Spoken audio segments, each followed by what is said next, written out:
Good morning, ladies and gentlemen. This is Luncheon Symposium of APSCVIR. I will talk about advanced search technique and managing complex cases.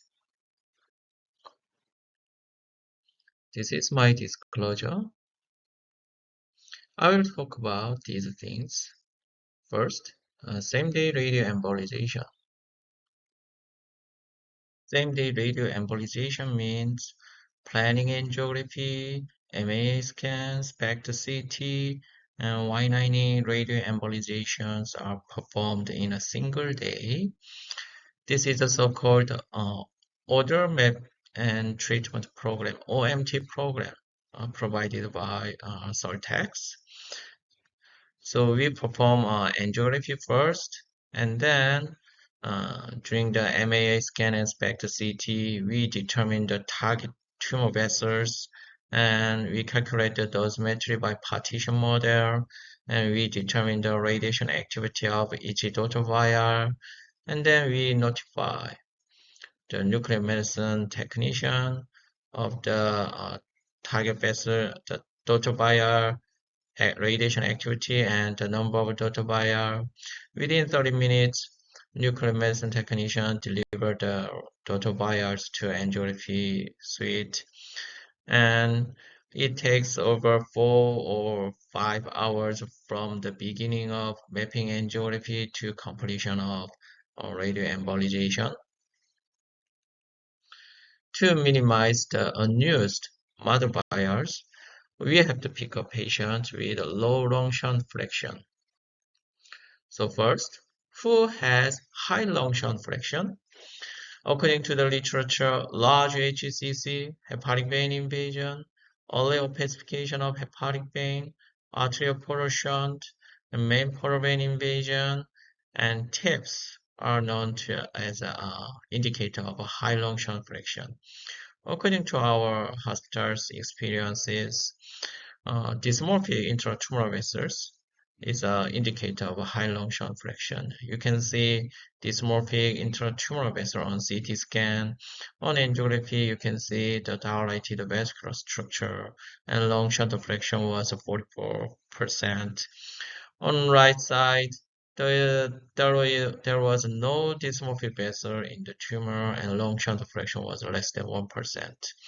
So dysmorphic intratumoral vessel has high sensitivity for high long-shunt fraction. However, low positive predictive value for high long-shunt fraction.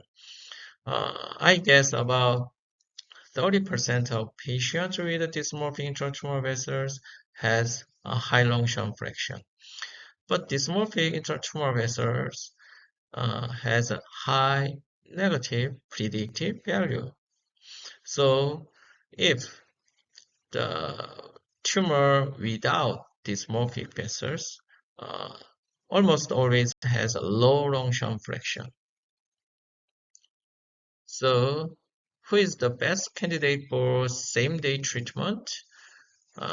Tumor is bigger than 5 cm, so MAA scan is mandatory, but patient has no TIPS, no hepatic vein invasion, and no early opacification of hepatic vein, and no dysmorphic vessels. These patients' long-shunt fraction must be low in most cases, and same-day Y-90 treatment is possible in most patients.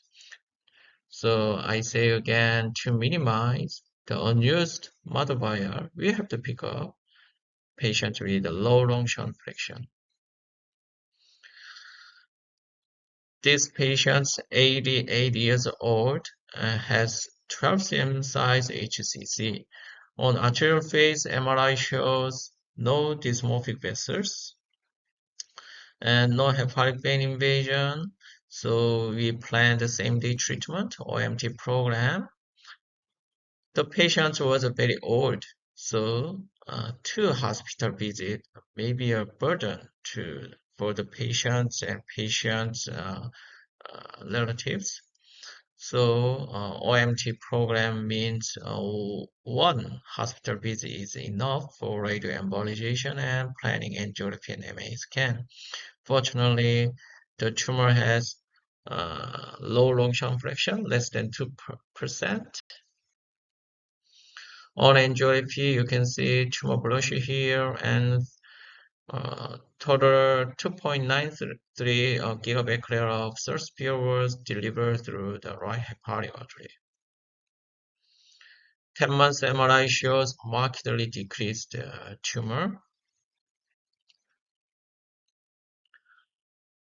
During the last 2 years, we treated 487 HCC patients. Among them, 19% of patients were treated with the same-day Y-90 treatment. And streamlining Y-90 was performed in 35% in our patients. Streamlining Y-90 means Y-90 without MAA scan. So tumor is smaller than 5 cm. We don't obtain the MAA scan and we performed streamlining Y-90. And same day treatment is performed in large HCC with MAA scan. Next is ablative Y-90. If tumor observed dose by partition dosimetry is over 300 gray, I call it ablative Y-90. For ablative Y-90, patients must have good liver function. Charpio class must be A. A5 and ARBI grade 1 is preferable. And on CT scan, no varices, no portal hypertension, and no liver surface nodularity is requisite. In our hospital, the upper limit of lung dose is 15 gray, and we try to do super selective Y-90 in most cases, and we try to save normal liver as much as possible. So at least 30% of total functional liver volume must be saved from irradiation. 70-year-old male has 10 cm size HCC in 76, and another 2 nodules in 78. You can see dilated vascular structure here, dysmorphic intratumoral vessels. So we did a regular Y-90 MAA scan first, and 1 week later Y-90 was tried. Fortunately, Longchamp fraction was less than 3%. We obtained a cone beam CT at the common hepatic artery here. Because of the tumor is located in the inferior portion of the liver, so inferior adrenal artery supply the tumor. This is kidney, this is accessory renal artery, and this is inferior adrenal artery. So inferior adrenal artery was treated with 0.2 gigabecquerel. Inferior phrenic angiography shows tumor velocity here, and you can also see a pulmonary shunt here. So this pulmonary shunt is supplied by esophageal branch here, and fortunately the tumor supplied by the posterior branch of inferior phrenic artery. So the posterior branch was selectively treated with 0.2 gigabecquerel. Omental angiography shows tumor velocity here. So omental branch was selectively treated with 0.1 gigabecquerel. 278 tumors are selectively treated. You can see first the tumor feeder was treated with 0.2 GBQ and 0.03 GBQ was residual. So infused radiation activity was 0.17 GBQ. You can see small nodule here. The second tumor was treated with 0.4 GBQ and 0.2 GBQ was residual, so 0.38 gigabecquerel was delivered. Right posterior hepatic artery treated with 3.9 GBQ and 0.04 GBQ was residual, so 0.86 gigabecquerel was delivered. So in these patients, total 6 target vessels were treated in a single session, and total liver volume over 1,200, and treated liver volume was 690, and untreated liver volume was 526. So 56% of total functional liver volume was saved.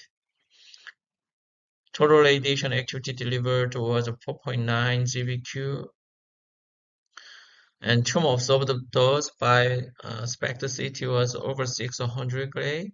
We obtained PET-CT at the next day, and tumor observed dose by partition dosimetry with PET-CT was 646.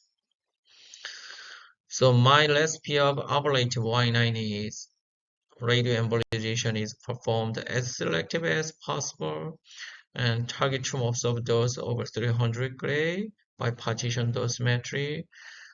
And I don't want to gamble radiation pneumonitis, so my upper limit of lung dose is 15 gray. 5 months CT shows nearly complete response of the target tumor. Unfortunately, the patient has a remote liver recurrence in segment 4 and segment 3. The new lesion was detected, small new lesion. So we commonly performed a conventional test for residual tumor or recurrent tumor. So segment 4 hepatic artery was selectively treated, and segment 3 hepatic artery was super selectively treated. There was some suspicious residual tumor in segment 6, so segment 6 hepatic artery was also selectively treated. Follow-up CT shows dense accumulation of lipid in segment 4 tumor and segment 3 tumor, and additional lipid uptake in segment 6 main mass. So my target tumor observed dose by partition dosimetry with laser microsphere between 300 and 600. The target tumor observed dose is very wide because we consider so many clinical and tumoral things. So if liver function is very good, I increase the target tumor observed dose up to 600, sometimes over 700. If liver function is relatively poor, I reduce the target tumor dose. In older patients, I reduce the target tumor dose. If a tumor has a portal vein invasion, it means tumor nature is very bad. So hostile tumor nature, so I increased the target tumor dose. If a tumor is located in the central area, it may cause some biliary complication. I reduce the target tumor dose. Tumor is big. We cannot increase the target tumor dose because of lung dose limitation reach. If a tumor is abutting colon and duodenum, I reduce the target tumor dose. If a biliary stent, I also reduce target tumor dose. This is unpublished data of our hospital.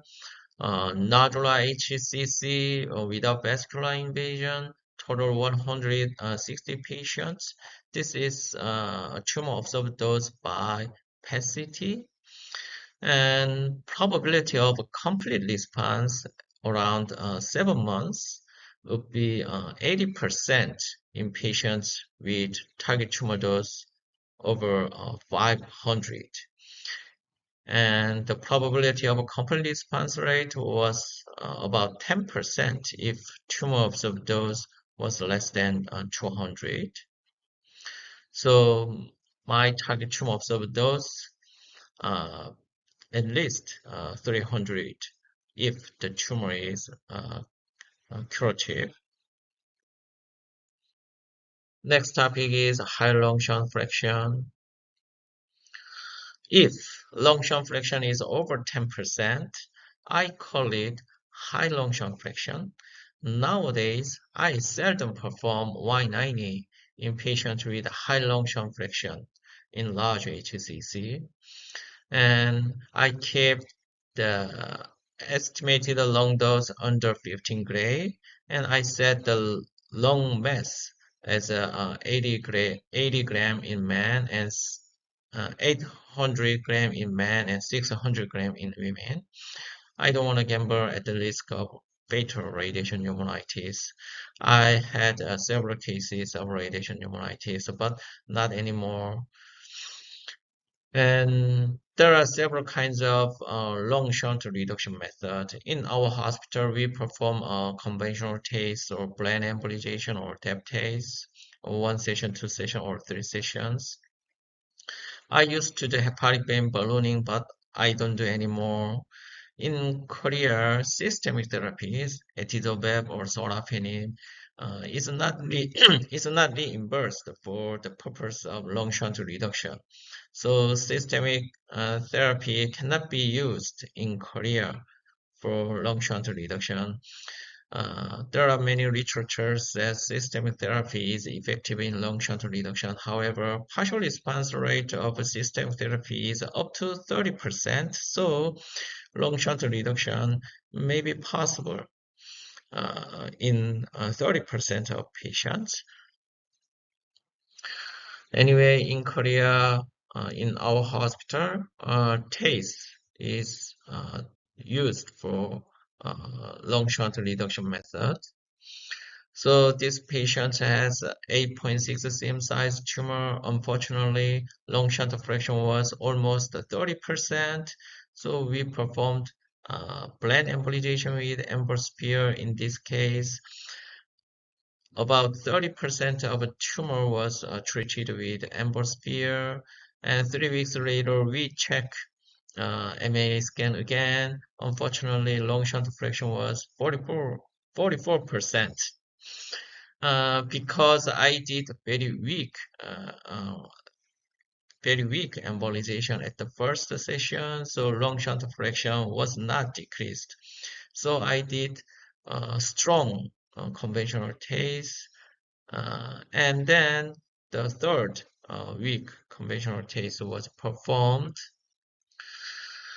And after 3 weeks TACE, you can see small residual tumors.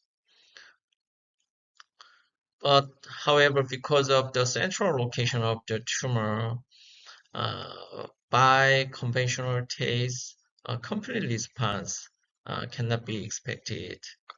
So the patient has private health insurance. So we tried Y-90. And third session of MAA scan showed lung shunt fraction less than 3%.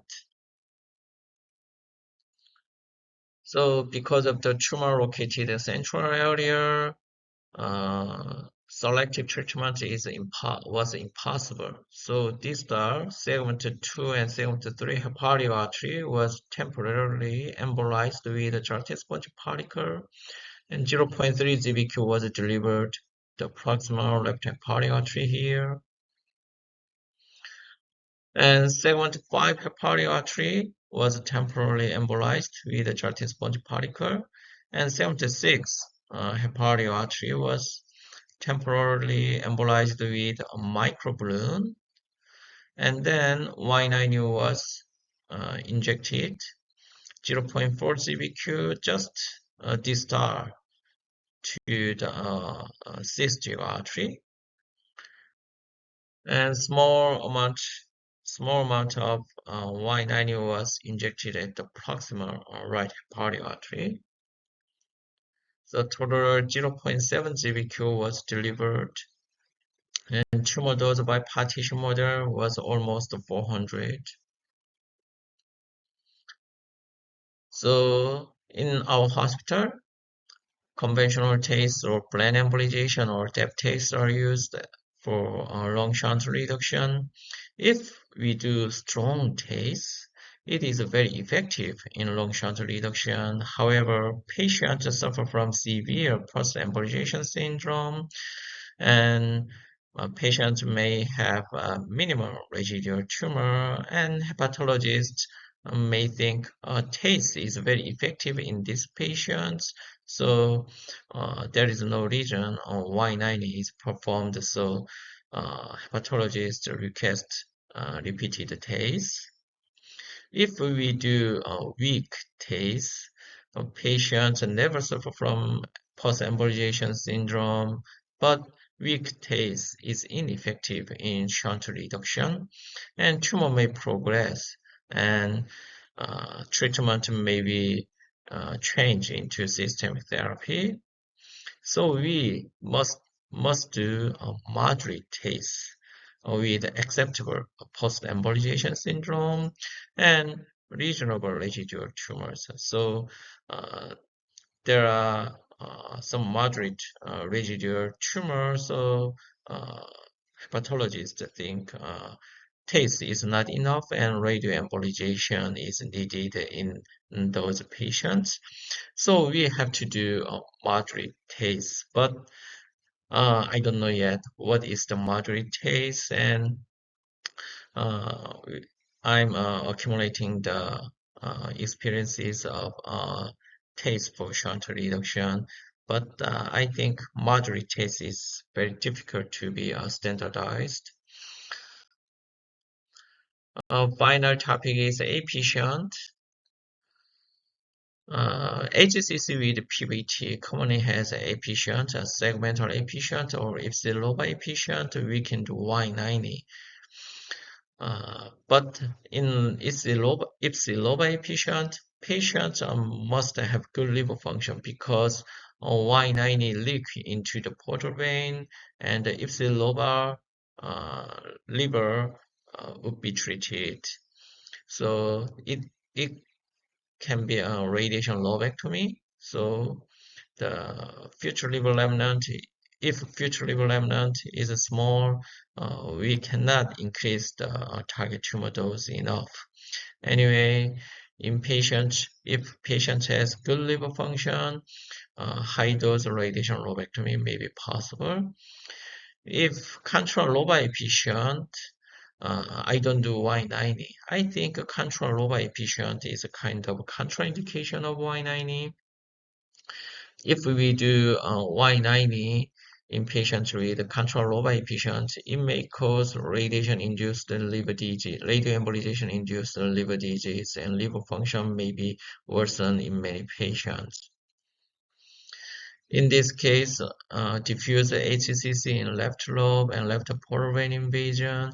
Arterial phase CT image shows high enhancement of left portal vein without main portal vein enhancement, which means there is an AP shunt into the left portal vein.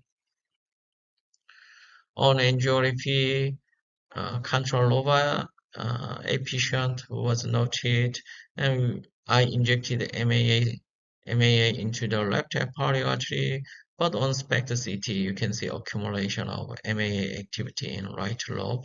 If Y-90 is injected through the left hepatic artery, a lot of Y-90 deposited in the right lobe, it may cause liver dysfunction. So in this case, I rejected Y-90 and I recommend conventional TACE plus RT or systemic therapy. Thank you for your attention. Have a nice day. Thank you.